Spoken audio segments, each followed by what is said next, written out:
नमस्कार, आदाब, सत श्री अकाल। मैं हूं आपका दोस्त होस्ट एजुकेटर अविनाश सर। आज से हम पॉलिटी के बारे में बात करेंगे। इंडियन पॉलिटी, भारतीय राज्य व्यवस्था।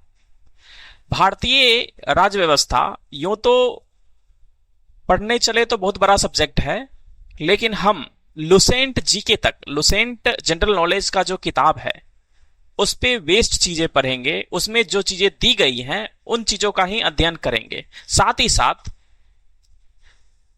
जहां पे भी समझने का जरूरत होगा, जहां पे लगेगा कि हमें समझना चाहिए, ये सिर्फ याद करने से नहीं होगा, वहां पे हम समझेंगे भी। ठीक है, तो चलते हैं, शुरू करते हैं। और एक बात और ध्यान रखिए कि आपने इससे पहले जितनी भी बार लुसेंट पढ़ा हो, कितनी भी बार रटा हो उसको, लेकिन एक बार यहां से जब आप पढ़ेंगे, समझेंगे, तो इसी लुसेंट के पॉलिटी के उस चैप्टर का देखने का नजरिया आपका बदल जाएगा, समझ विकसित हो जाएगा। तो चलिए बिना समय बर्बाद किए शुरू करते हैं।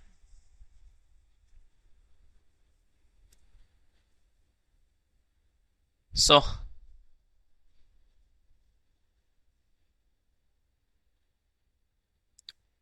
लुसेंट जी के हम लोगों ने शुरू किया है। इसमें भारतीय संविधान जो है अ, उसमें हम पढ़ेंगे। 5 नंबर है लुसेंट का। जब आप सब्जेक्ट का नंबरिंग देखेंगे तो 5 नंबर है भारतीय संविधान। तो इंडियन पॉलिटी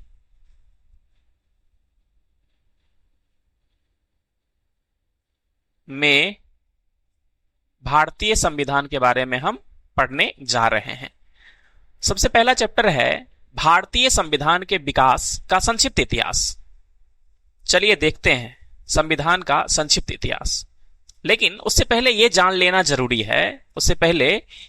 लेना जरूरी है कि हमारा संविधान जो है 26 नवंबर 1949 को बनकर तैयार किया, और कुछ पार्ट उसका देश में लागू भी हुआ। कुछ ही पार्ट, मतलब अंगीकृत जो कहते हैं, और आत्मर्पित जो है वो 26 जनवरी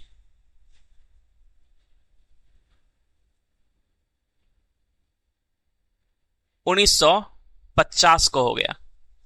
ठीक है, तो 1950 से पहले कुछ तो कानून चलता होगा इंडिया में, है ना। 1950 के बाद 26 जनवरी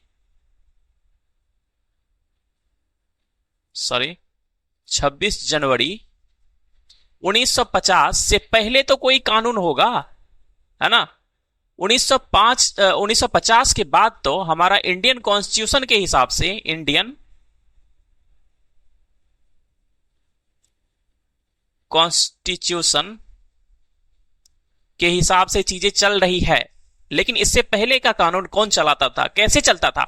तो इसका जवाब है कि ब्रिटिश पार्लियामेंट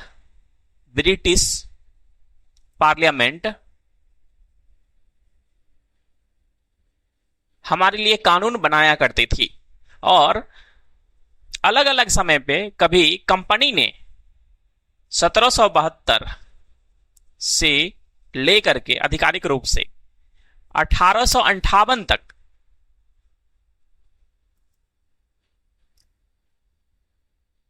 कंपनी का शासन था, और 1858 से 1950 तक, या 1950 नहीं बोलो तुम, 1947 तक तो ब्रिटिश जो साम्राज्य था उसका शासन था, ब्रिटिश पार्लियामेंट का शासन था।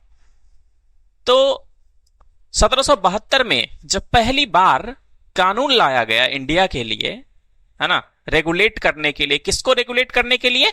तो कंपनी को रेगुलेट करने के लिए। ईस्ट इंडिया कंपनी जो भारत में 1757 और 1764 की लड़ाई के बाद उसका जो पावर बना इंडिया में, तो उसको रेगुलेट करने के लिए 1772 में एक कानून लाया गया ब्रिटिश पार्लियामेंट के द्वारा, जिसे हम क्या कहते हैं, चार्टर एक्ट कहते हैं। 1773 का रेगुलेटिंग एक्ट कहते हैं। क्या कहते हैं? 1773 ईस्वी का रेगुलेटिंग एक्ट। तो चलिए शुरू करते हैं। 1773 का रेगुलेटिंग एक्ट क्या है ना? क्या क्या चीजें उसमें ब्रिटिश पार्लियामेंट ने किया था इंडिया के लिए।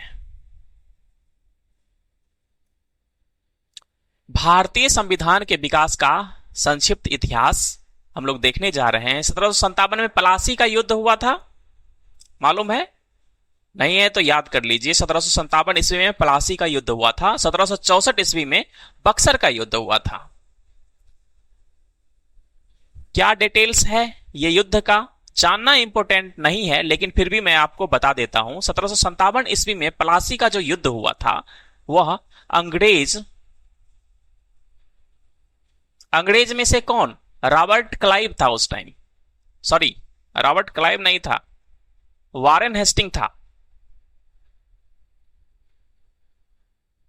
नहीं नहीं नहीं, एक मिनट, वारेन हेस्टिंग था। रॉबर्ट क्लाइव ही था। रॉबर्ट क्लाइव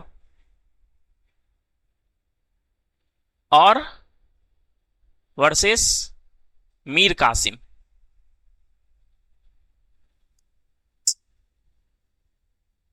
मीर कासिम था, सिराजुद्दौला के बीच हुआ था।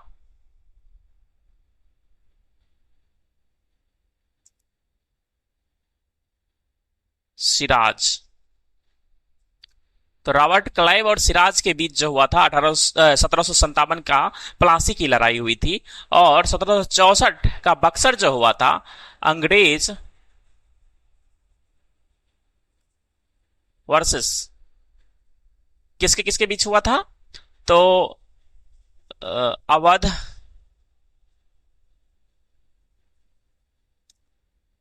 मुगल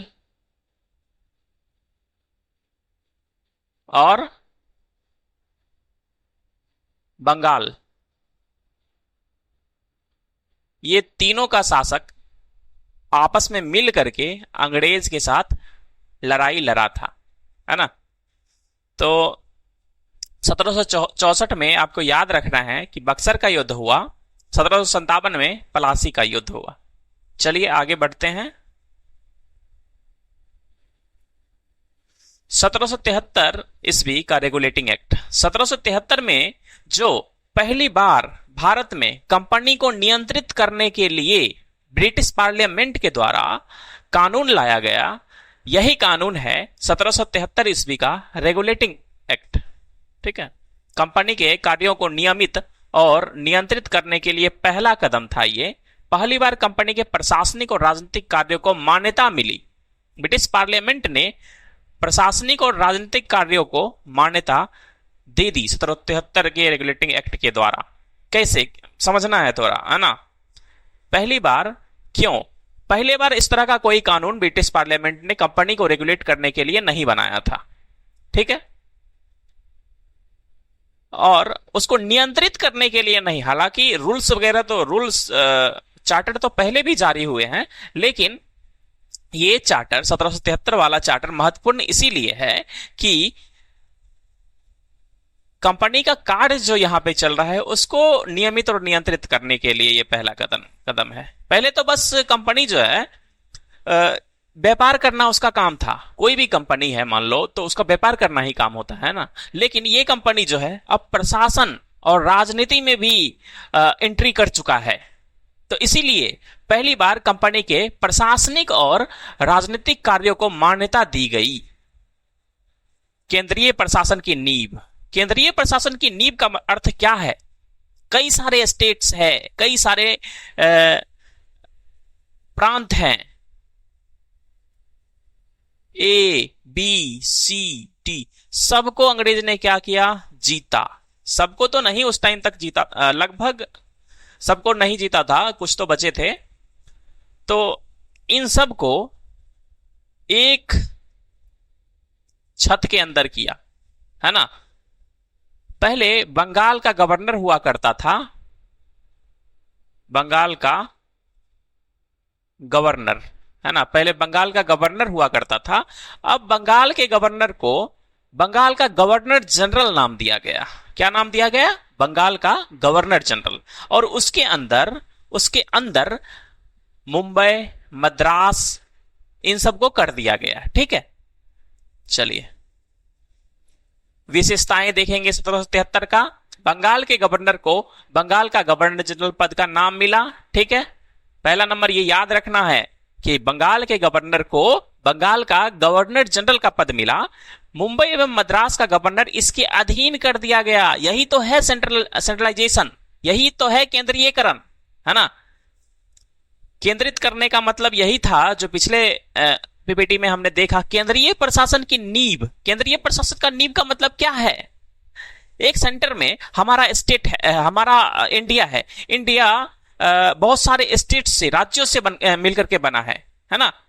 तो कई सारी राज्य को जोड़ने के लिए एक केंद्र बनाया गया। दिल्ली में जो राजधानी है वहां पे बैठे हुए लोग जो है इन सबको मैनेज करते हैं, है ना। तो इसी तरह से क्या कर सकते हैं? केंद्रीकृत होना, केंद्रीकृत करना।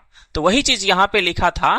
केंद्रीय प्रशासन की नींव जो डाली गई इंडिया में सबसे पहले 1773 ईस्वी के रेगुलेटिंग एक्ट के द्वारा ही डाली गई। नेक्स्ट है मुंबई एवं मद्रास का गवर्नर इसके अधीन कर दिया गया। ठीक है, गवर्नर जनरल और उसकी परिषद के 4 सदस्य। अब अभी तक कोई गवर्नमेंट नहीं था, है ना। जो राजा वगैरह शासन किया करते थे वो थे, नहीं तो एक गवर्नर था, है ना।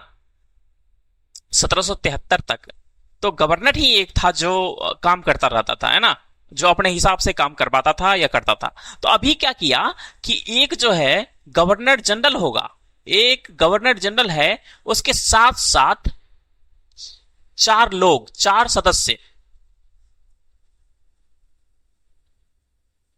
ये देखो सबसे पहला सरकार बन रहा है ये।